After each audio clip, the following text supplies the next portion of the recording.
And also tonight, we are diving into a hot button issue in Buffalo and beyond and tackling it this evening from all angles. Yeah, we've talked a lot about this. We're talking about asylum seekers arriving in the U.S., many coming right here to Western New York through New York City. We have learned today more than 400 migrants have recently arrived in Western New York. We're told they're staying in 3 different hotels right here in Erie County, and more are expected to arrive in the coming weeks.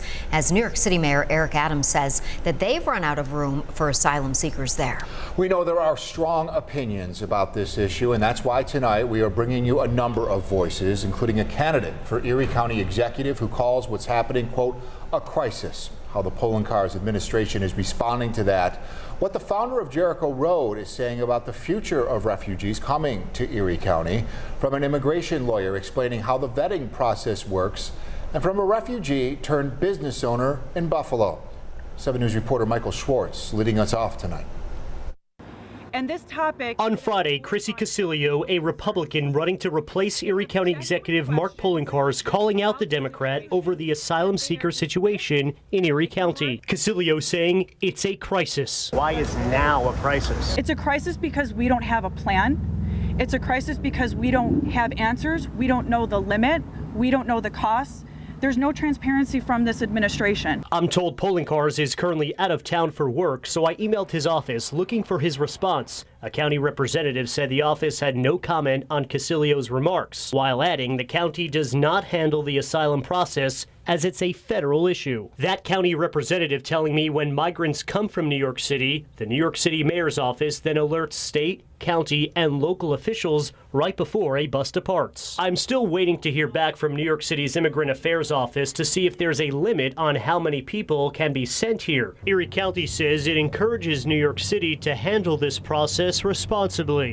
I called Jericho Road founder Dr. Myron Glick, who said this is only the beginning of asylum seekers coming to Erie County over the coming months. We don't know what the future looks like, and so we're sort of at the mercy of them deciding how many more folks to send us, but we're ready when they come. Glick says the more than 400 asylum seekers are being housed at 3 local hotels. I spoke with one of them who told me he and others are trying to make a life in Western New York. He's been here for roughly a month. We're committed to working their immigration case through the system, and that takes time. I think Buffalo is well suited to do that. We have a lot of good people that know what they're doing. Glick says the state and New York City are paying a company called DocGo to help migrants find housing and food.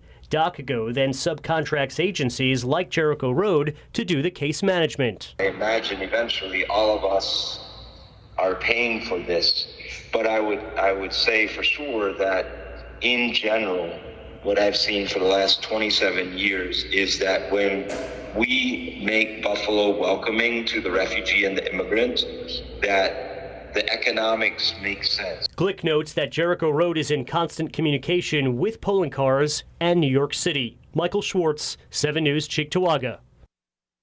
Michael, thank you for that. As we anticipate more people seeking refuge here, some are concerned about the vetting process. So tonight, we're looking into that process for you. According to the Department of Homeland Security, the U.S. government has increased the amount of data it collects from arriving refugees, and they are subjected to more security vetting. So what does that look like? We took that question to Julie Kruger, a leading immigration attorney here in Western New York.